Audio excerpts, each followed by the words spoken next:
Hello hi welcome to our channel. ഇന്നത്തെ നമ്മുടെ vlog egg puffs ആണ്. അപ്പോൾ നമുക്ക് വീഡിയോയിലോട്ട് പോവാം. ഇതിന് വേണ്ടിയിട്ട് ഞാനിവിടെ 2 മീഡിയം സൈസ് സവോള കട്ട് ചെയ്ത് വെച്ചിട്ടുണ്ട്. പിന്നെ നമുക്കിതിലോട്ട് ആവശ്യം ഇഞ്ചിയും വെളുത്തുള്ളിയാണ്. പിന്നെ മുട്ട 2 കോഴിമുട്ട ഞാൻ പുഴുങ്ങിയിട്ട് കട്ട് ചെയ്ത് വെച്ചിട്ടുണ്ട്. ഇഞ്ചി വെളുത്തുള്ളി നമുക്ക് ഞാൻ ഇവിടെ 2 വലിയ കഷ്ണം ഇഞ്ചിയും പിന്നെ 10-12 അല്ലി വെളുത്തുള്ളിയാണ് എടുത്തിരിക്കുന്നത്. ഇനി നമുക്ക് എഗ് പപ്സിലേക്കുള്ള മസാല റെഡിയാക്കാം. അതിന് വേണ്ടിയിട്ട് പാനിൽ എണ്ണ ഒഴിച്ച് ഒന്ന് ചൂടായ ശേഷം നമുക്ക് സവോള ഇതിലോട്ട് ഇട്ട് കൊടുക്കാം. നമ്മൾ സവോള കട്ട് ചെയ്യുമ്പോൾ നൈസായിട്ട് കട്ട് ചെയ്യണം. നമ്മൾ കനം കുറച്ച് കട്ട് ചെയ്ത് കഴിഞ്ഞ് കഴിഞ്ഞാൽ പെട്ടെന്ന് അത് വഴന്ന് കിട്ടുകയും ചെയ്യും, നല്ല സോഫ്റ്റ് ആവുകയും ചെയ്യും. അപ്പോൾ നമുക്കിതൊന്ന് വഴറ്റി കൊടുക്കാം. നമ്മൾ ഈ സവോള നന്നായിട്ട് വഴറ്റി കൊടുക്കണം. ഒന്ന് നിറം മാറുന്ന വരെ നമുക്കൊന്ന് വഴറ്റി കൊടുക്കാം. ഇതിൽ എണ്ണ പോരുന്നുണ്ടെങ്കിൽ നിങ്ങൾക്ക് എണ്ണ കുറച്ച് ആഡ് ചെയ്യാം. അപ്പോൾ ഒന്ന് നിറം മാറിക്കഴിഞ്ഞാൽ നമുക്ക് ഇഞ്ചി വെളുത്തുള്ളി ഇതിലോട്ട് ആഡ് ചെയ്യാം. ഞാൻ ആ ഇഞ്ചി വെളുത്തുള്ളി ഒന്ന് പേസ്റ്റ് ആക്കിയിട്ടോ, എന്നിട്ടാണ് ഇതിലോട്ട് ആഡ് ചെയ്തിരിക്കുന്നത്. ഇനി ഇതിൻ്റെ പച്ചമണം ഒന്ന് മാറുന്ന വരെ ഒന്ന് വഴറ്റി കൊടുക്കാം.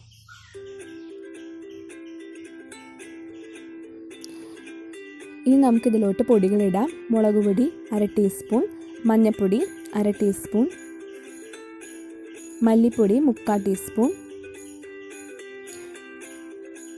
ഗരം മസാല 1/2 ടീസ്പൂൺ, ഉപ്പ് പാകത്തിന്. നേരത്തെ നമ്മൾ സവോള പെട്ടെന്ന് വഴന്ന് കിട്ടാൻ വേണമെങ്കിൽ ഇച്ചിരി ഉപ്പ് ഇടാം കേട്ടോ. അപ്പോൾ അത് നോക്കിയിട്ട് നിങ്ങൾ വേണം പിന്നെ ഉപ്പ് ഇടാനായിട്ട്. ഇനി നമുക്കിതൊന്ന് പച്ചമണം മാറുന്ന വരെ ഒന്ന് വഴറ്റി കൊടുക്കാം. പിന്നെ നമ്മൾ ഫ്ലെയിം ഒന്ന് കുറച്ചിട്ട് വേണം പൊടികൾ ഇടാനായിട്ട്. അത് നിങ്ങൾ പ്രത്യേകം ശ്രദ്ധിക്കണം, അല്ലെങ്കിൽ പെട്ടെന്ന് പൊടി കരിഞ്ഞു പോവും. അപ്പോൾ അതൊന്ന് പച്ചമണം മാറുന്ന വരെ ഒന്ന് വഴറ്റി കൊടുക്കാം.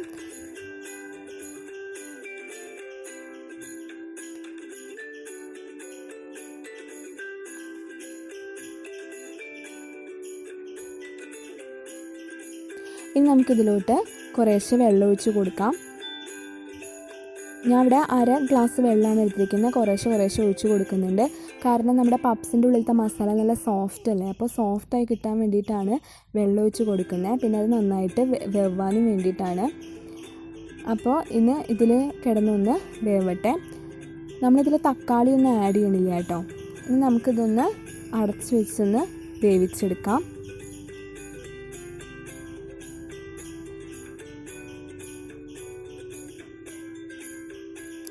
ഞാനത് 5 മിനിറ്റ് നേരം അടച്ച് വെച്ച് വേവിച്ചതാണ്. ഇതാ കണ്ടില്ലേ, വെള്ളമൊക്കെ വറ്റി കുറേശ്ശെ, എന്നാലും കുറച്ചുകൂടെ വറ്റാണ്ടല്ലോ. ഇനി നമുക്കിതൊന്ന് തുറന്ന് വെച്ചിട്ട് വഴറ്റി കൊടുത്താൽ മതി. ഇനി നമുക്കിതിലോട്ട് ലേശം ഒരു നുള്ള് പഞ്ചസാര ഇതിലോട്ട് ആഡ് ചെയ്യാം. പഞ്ചസാര എന്തിനാണ് ആഡ് ചെയ്യണമെന്ന് വെച്ച് കഴിഞ്ഞാൽ നമ്മൾ മസാല കഴിക്കുമ്പോൾ എഗ് പപ്സിലെ മസാല കഴിക്കുമ്പോൾ ഇച്ചിരി മധുരം ഫീൽ ചെയ്യാറില്ലേ, അപ്പോൾ അതിന് വേണ്ടിയിട്ടാണ് നമ്മൾ ലേശം പഞ്ചസാര ആഡ് ചെയ്യണത്. കുറച്ചിട്ടാൽ മതി കേട്ടോ, അത് കഴിക്കഴിഞ്ഞാൽ അതിൻ്റെ ടേസ്റ്റ് മാറിപ്പോവും. ഇനി അതൊന്ന് മിക്സ് ചെയ്ത് കൊടുക്കാം. ഇനി വെള്ളം വറ്റുന്ന വരെ ഒന്നുകൂടെ നമ്മൾ ചെയ്ത് കൊടുക്കണം. ഫ്ലെയിം കുറച്ച് ചെയ്യണം കേട്ടോ, അല്ലെങ്കിൽ ഇത് അടുക്കി പിടിക്കുവേ. അപ്പോൾ നമ്മുടെ എഗ് പപ്സിലോട്ടുള്ള മസാല ഏകദേശം റെഡി ആയി കഴിഞ്ഞു. ഇനി നമുക്കിതൊന്ന് ചൂടാറാനായിട്ട് വെക്കാം. ഇനി നമുക്ക് ഇതിന് വേണ്ടിയിട്ടുള്ള മാവ് റെഡിയാക്കണ്ടേ. അപ്പോൾ അതിന് ഞാൻ 4 ടേബിൾ സ്പൂൺ മൈദയാണ് എടുത്തിരിക്കുന്നത്. നിങ്ങൾക്ക് ഇതിന് പകരം ഗോതമ്പ് പൊടി യൂസ് ചെയ്താലും കുഴപ്പമൊന്നുമില്ല, പക്ഷേ എഗ് പപ്സിൻ്റെ ടേസ്റ്റ് മൈദയല്ലേ, അപ്പോൾ അതാണ് ഞാൻ മൈദ എടുത്തിരിക്കുന്നത്.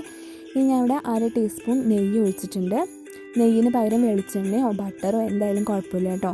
ഇനി ലേശം ഉപ്പ് ഇടുക, പിന്നെ ലേശം പഞ്ചസാരയും കൂടി ഇടാം. ഇച്ചിരി മധുരത്തിന് വേണ്ടിയിട്ടാണ് നമ്മൾ പഞ്ചസാര ഇടുന്നത്. ഇനി ഇത് നന്നായിട്ടൊന്ന് മിക്സ് ചെയ്ത് കൊടുക്കാം. കൈ വെച്ചൊന്ന് മിക്സ് ചെയ്ത് കൊടുക്കണം.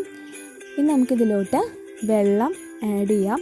നമ്മൾ കുറേശ്ശെ വെള്ളം ഒഴിച്ചിട്ട് വേണം ഇത് മിക്സ് ചെയ്യാനായിട്ട്.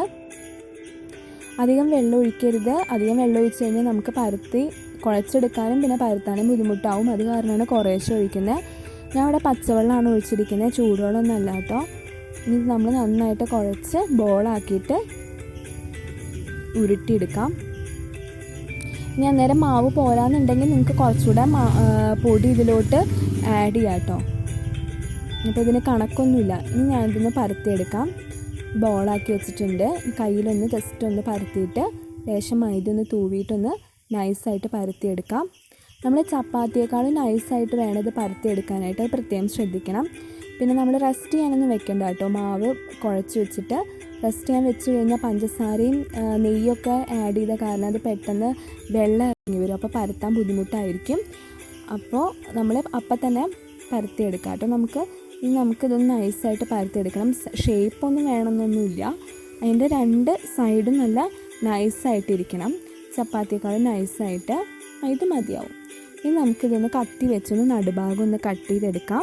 അപ്പോൾ നമുക്ക് 2 ലെയർ കിട്ടിയില്ലേ. ഇനി ഇത് ഒന്നിന് മേലെ ഒന്നായിട്ട് വെക്കാം.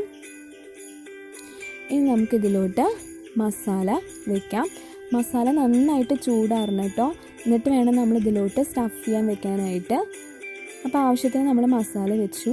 ഇനി നമുക്ക് ഒരു പകുതി മുട്ട വെക്കാം. ഇനി നമുക്കിത് ലെയർ ഒന്ന് മടക്കി കൊടുക്കാം. അതിന് ഞാൻ ലേശം വെള്ളം ഒന്ന് തൊട്ടിട്ട് ആദ്യത്തെ 2 ലെയർ ഫസ്റ്റ് ക്രോസായിട്ട് മടക്കി വെച്ചു. ഈ മുകളിലത്തെ 2 ലെയർ ഇതേമാതിരി ലേശം വെള്ളം ഒന്ന് തൊട്ടിട്ടൊന്ന് മടക്കി വയ്ക്കാം. വെള്ളം തൊടണം എന്താ വെച്ച് കഴിഞ്ഞാൽ പെട്ടെന്ന് ഒട്ടി കിട്ടും മൈദ ആയതുകൊണ്ട്, അതിന് വേണ്ടിയിട്ടാണ് കേട്ടോ. ഇനി ബാക്കിയുള്ള സ്പേസ് ഉണ്ടാവും, അവിടെയും വെള്ളം ലേശം ഒന്ന് കാണിച്ചൊന്ന് തൊട്ടാൽ മതി. അധികം വെള്ളം വേണ്ട, ജസ്റ്റ് ഒന്ന് കാണിച്ചാൽ മതി കേട്ടോ. അധികം വെള്ളമായി കഴിഞ്ഞ് കഴിഞ്ഞാൽ അത് ശരിയാവത്തില്ല. അപ്പോൾ അതിൻ്റെ സൈഡൊക്കെ നമ്മൾ വെള്ളം വെച്ചൊന്നിങ്ങനെ പ്രസ് ചെയ്ത് കൊടുത്താൽ മതി. കഴിഞ്ഞ സ്പേസ് അതാ ഇവിടെ ഒരു സ്പേസും കൂടി ഉണ്ടല്ലേ, അതും കൂടി നമുക്ക് ഒന്ന് വെള്ളം തൊട്ട് ഒന്ന് പ്രസ് ചെയ്ത് കൊടുക്കാം. എല്ലാം നമ്മൾ വെള്ളം തൊട്ട് വെച്ചു. കണ്ടില്ലേ, ഈസി അല്ലേ. ഇനി നമുക്ക് ഒന്നുകൂടെ കാണിക്കാം. ഇതേമാതിരി മസാല വെച്ചു, മുട്ട വെച്ചു. ഇനി നമുക്ക് വെള്ളം തൊട്ടിട്ട് 2 സൈഡും ഇങ്ങനെ ക്രോസ് ചെയ്ത് വെക്കാം. അടിയിലത്തെ 2 സൈഡ് ആദ്യം, പിന്നെ മുകളിലത്തെ 2 സൈഡും.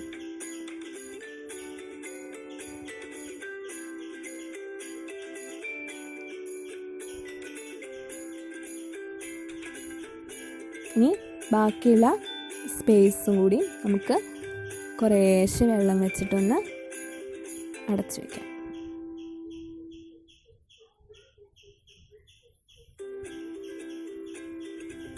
ഇവിടെയും കൂടി ഉണ്ട്. ഓക്കെ, റെഡി ആയില്ലേ? ഇത്രയേ ഉള്ളൂ, എളുപ്പമല്ലേ? നമുക്കിതൊന്ന് എണ്ണയിലിട്ട് വഴറ്റിയെടുക്കാം.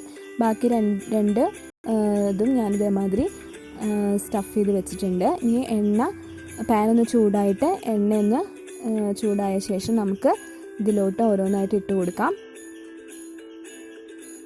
പപ്സിൻ്റെ ഇത് മുങ്ങിക്കിടക്കണം എന്നൊന്നുമില്ല കേട്ടോ. ഒന്ന് ക്രിസ്പി ആവുക വേണ്ടു, കാരണം അതിൻ്റെ ഉള്ളിലത്തെ മസാലയൊക്കെ വെന്തതാണല്ലോ. അപ്പോൾ നമുക്ക് അധികം നേരം ഡീപ്പായിട്ട് ഫ്രൈ ചെയ്തെടുക്കേണ്ട ആവശ്യമില്ല.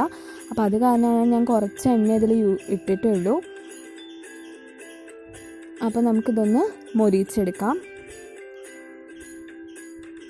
ഒരു സൈഡ് നന്നായിട്ട് മുരിഞ്ഞ ശേഷം നമുക്ക് അപ്പുറത്തെ സൈഡ് മറച്ചിട്ട് മുരിച്ചു കൊടുക്കാം. അധികം ടൈമൊന്നും വേണ്ട, ഒരു 5 മിനിറ്റ് മതിയാവും. അപ്പോഴേ തന്നെ അത് നന്നായിട്ട് മുരിഞ്ഞ് കിട്ടും. ഇനി നമുക്കിതൊന്ന് മറച്ചിട്ട് കൊടുക്കാം.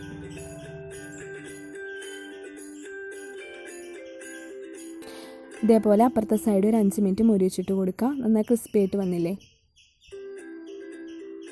ഓക്കെ, അപ്പോൾ നോക്കാം ഇനി എന്തായെന്ന്. ഇതാ കണ്ടില്ലേ, നല്ല ഈസി ടേസ്റ്റി ആയിട്ടുള്ള ക്രിസ്പി ആയിട്ടുള്ള എഗ് പപ്സ് റെഡി ആയി കഴിഞ്ഞു. ഇത്രയേ ഉള്ളൂ, എളുപ്പമല്ലേ? നമ്മൾ എത്ര പെട്ടെന്ന് ഉണ്ടാക്കിയെടുത്ത ബേക്കറിയിൽ നിന്ന് കിട്ടുന്ന അതേ ടേസ്റ്റി ആയിട്ടുള്ള പപ്സാണ്. അപ്പോൾ നമുക്ക് വീടുകളിൽ തന്നെ ഈസി ആയിട്ട് ചെയ്യാൻ പറ്റുന്നുണ്ടെങ്കിൽ നമുക്ക് ബേക്കറിയിൽ നിന്നൊന്നും പോയി വാങ്ങേണ്ട ആവശ്യമില്ലല്ലോ. അപ്പോൾ ഈ റെസിപ്പി എല്ലാവരും ട്രൈ ചെയ്യണം, ഈസിയാണ്. ഇതിൻ്റെ പ്രത്യേകത എന്താ വെച്ച് കഴിഞ്ഞാൽ നമുക്ക് ഓവനിലല്ല ഉണ്ടാക്കിയിരിക്കുന്നത്, പിന്നെ പാസ്ത്രി ഷീറ്റിൻ്റെ ആവശ്യമില്ല.